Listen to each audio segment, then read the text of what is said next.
Welcome to the Alberta Badlands. It's a beautiful, cool day, my favorite kind of day for Badlands hiking and contemplation. Welcome to the Royal Tyrrell Museum, and welcome to the wonderful world of paleontology. It's a perfect day to be thinking about the deep history of life on Earth, and there are so many interesting questions that you can ask when you're thinking paleontologically. How did the birds around us become flying creatures? Where did bugs and spiders come from? Why? Why are there mooses? I don't know about you, but mooses baffle me. And for most people, the big question, why are we here when so many other types of living things became extinct over the ages, leaving only their fossils to tell their dramatic tales? I'm John Acorn, and over the last few years I've had the real pleasure of hosting a series of video segments for the galleries at the Royal Tyrrell Museum. We've collected those video segments here. I hope you enjoy them, and I also hope that they'll inspire you to come back and visit the museum again and again in the future. There's always something new to be learned about the past, after all.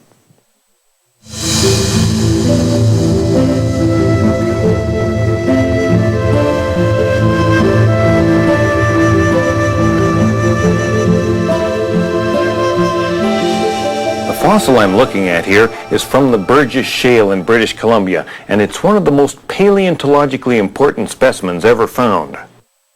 More momentous than Mastodon, superseding Supersaurus in scientific significance. And yet, look at it, it's a dark gray smudge on a medium gray rock. Pfft. So what's all the excitement about? Well, let's have a closer look. Now, this fossil animal is pretty small, I'll admit, but you know, you use your imagination, a little bit of educated guesswork, we can envision an organism something like this.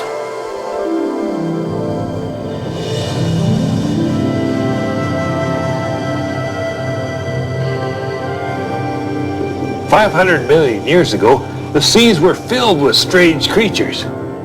Well, here comes one now.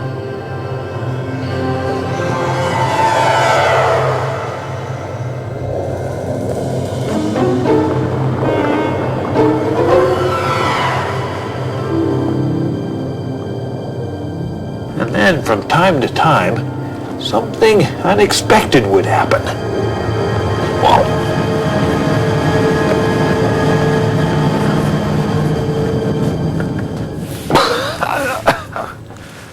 Whoa. I guess I'm one of the lucky ones. Not like this little guy here. He or she was buried 500 million years ago, flattened, turned to stone, and then lifted high up as the Rocky Mountains were formed. The Burgess Shale fossils come from a patch of rocks about 300 kilometers west of the Royal Tyrrell Museum, high on a mountain slope in Yoho National Park called Fossil Ridge. You see there, way up on the side of the mountain? That's the Burgess Shale Quarry, and believe me, it's not an easy place to get to, even if you're one of the privileged few who are allowed on the site.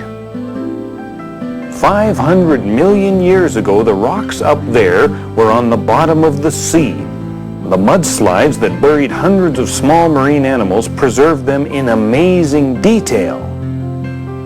Of course, there are plenty of well-preserved fossils on Earth, so that is only part of the reason that these ones are so important. The great thing about these fossils is that they date from just after the time when animals were beginning to evolve. Up there lies the most important evidence we have for the ancestry of everything from insects to crustaceans, animals with backbones, even ourselves. Now, what I want you to notice is this. These important ancestral creatures, they were not necessarily the jazziest of the lot. Now, take a look at Anomalocaris. It's got a huge body. It's got tremendous feeding claws. It's got a weird circular mouth. Now, that looks like a super design to me. What did it evolve into? Nothing. Absolutely nothing. And then there's Opabinia. Opabinia with its cluster of bulging eyes, and the elegant swim fins, and the odd vacuum cleaner hose that comes out the front of its head. And where did its descendants lead? To this? Nah, this is just a coincidence. It's like dragonflies and helicopters. Opabinia, it went nowhere.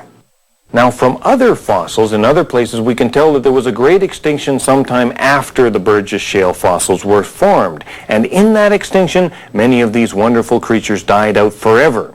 Who knows, maybe an asteroid hit the Earth or some such catastrophic thing. And here's the weird part. The animals you would think of as the best designed, the most sophisticated, the most highly evolved, those were not necessarily the ones to survive. Now the point is this, we like to think that our ancestors stood the test of time because they were the best, right? Well, maybe they weren't the best, maybe they were just lucky that other sorts of animals died out and left room for them to evolve. Maybe life wasn't striving to produce Homo sapiens after all. It just did. The same way it just happened to produce other sorts of unusual creatures like beavers and mooses. I mean, in many ways, they're just as odd as we are, especially mooses. Mooses, they're just weird.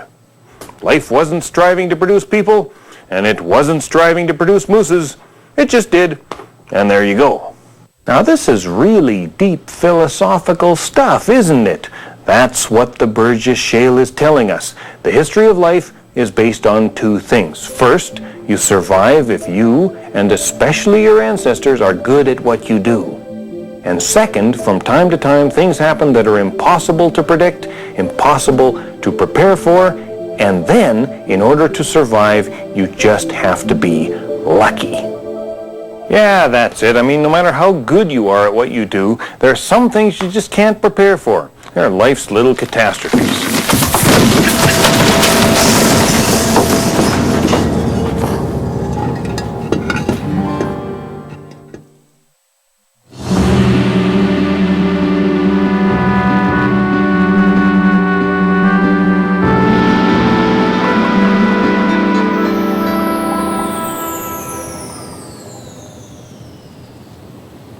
Hi there.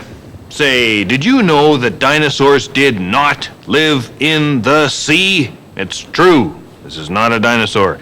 There were, however, marine reptiles, an impressive array of monstrous creatures, wonderful creatures that lived during the same time, during the time of the dinosaurs, the Mesozoic era. Some of them were deep ocean dwellers, others patrolled the coastal seas, the shallow seas. Some of them wandered up the large rivers of the time, and all together they were a force to be reckoned with in the Mesozoic waters.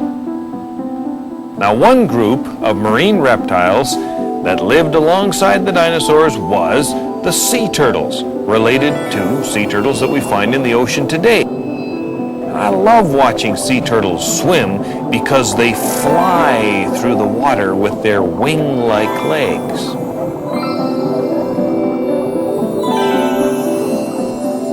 Now, another group of marine reptiles with relatives that are living today was the mosasaurs, like this mosasaur skeleton in behind me here.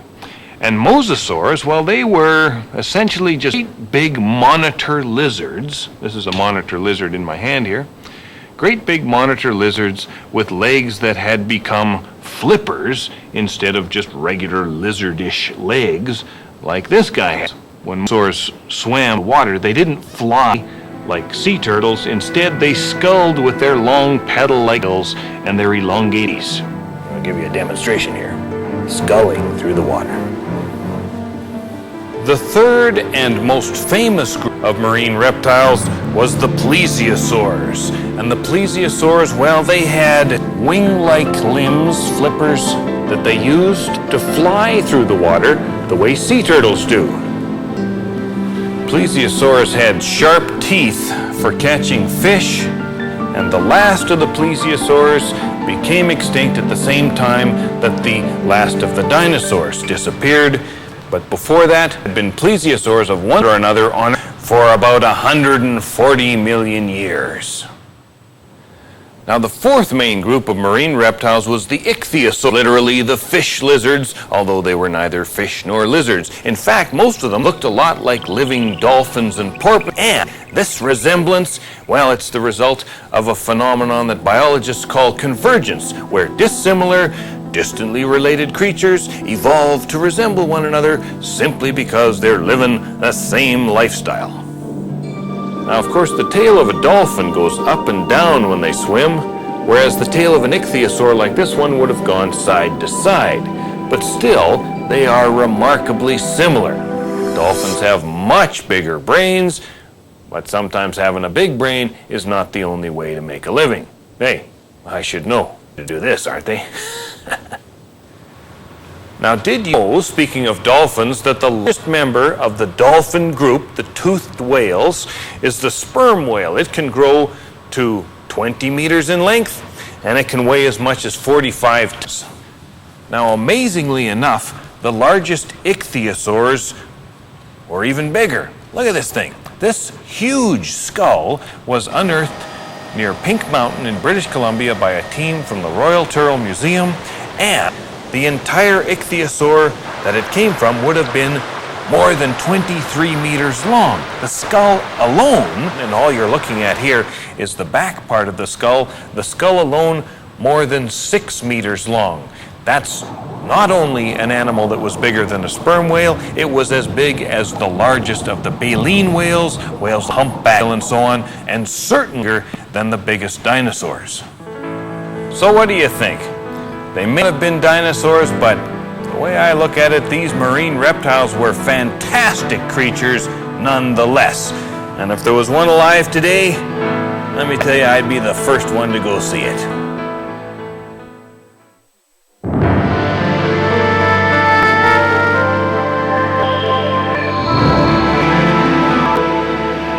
Hi there. Look at this. Doesn't look much, but this is a very important bit of geology right here. You see this layer in the rock? That's the famous Cretaceous Tertiary, or KT boundary, the line between two great periods in the history of our planet. Below the line, we find the fossils of dinosaurs and the animals that lived alongside them. Above the line, many of the fossils, including all of the dinosaurs, are gone. And it's evidence from sites like this around the world that point to a great and mysterious extinction. The KT extinction was a huge event. Somewhere around 65 million years ago, between 1/4 and 1/2 of all the species alive at the time became extinct.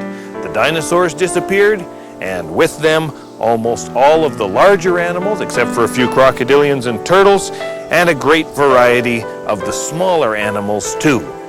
So why did it happen? Well, for many visitors to the Royal Tyrrell Museum, this is the first and foremost question on their minds. Well, you know, there have been dozens of scientific hypotheses advanced to explain the extinction of the dinosaurs and the animals that went with them. You may have heard the idea that mammals suddenly appeared on the scene and ate all the dinosaurs' eggs. That's not true.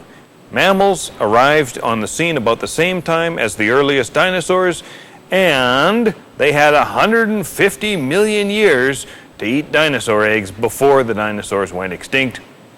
They didn't do it. They're not to blame. And the dinosaurs did not become too big or too stupid for their own good. I mean, have a look at this magnificent skeleton of Tyrannosaurus. If this creature was alive today, I'd be concerned about the intelligence of Tyrannosaurus, not about its stupidity. Now, unlike the last two ideas, there are some hypotheses that have withstood the test of scientific scrutiny, at least so far. For one, it appears that somewhere near the end of the age of dinosaurs, sea level dropped a great deal. Land bridges formed between continents, and in some instances, newly invading species may have forced the indigenous flora and fauna into extinction.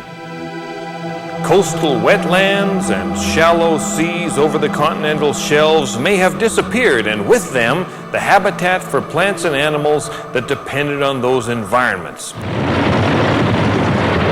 As well, there were lots and lots and lots of volcanoes on Earth back then, spewing out gases, ash, and lava, and potentially caused huge changes to the Earth's climate and to the atmosphere.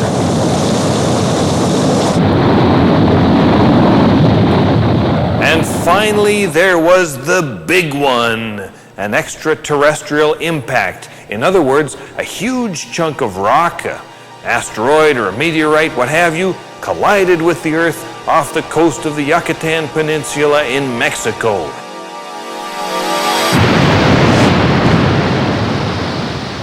It sent massive amounts of dust and debris into the atmosphere, causing a disruption of the delicate climatic balance around the world. So there you have it. Changes in sea level, massive volcanoes, and an extraterrestrial impact. At last, this great paleontological mystery is starting to give up some of its secrets. But there are still unanswered questions. For example, was the extinction rapid? Did it happen overnight, so to speak? Or was it gradual? Did it take years or thousands of years or more? Did all of these main events happen at once, or were they separated by vast periods of time? Perhaps the Earth was just having another of those runs. Bad luck happen every... Excuse me, happening again.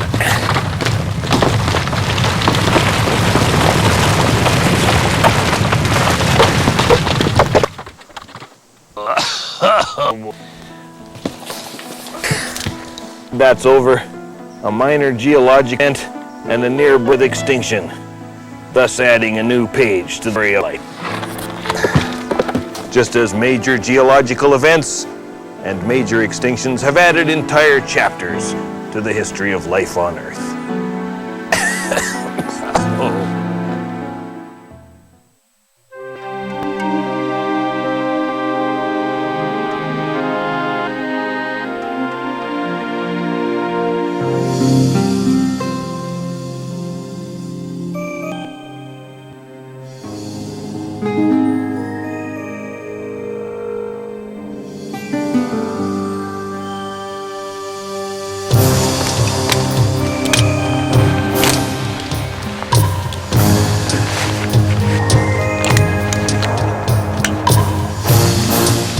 I bet you didn't know I'm a climber. Oh, yeah. Yeah, I just took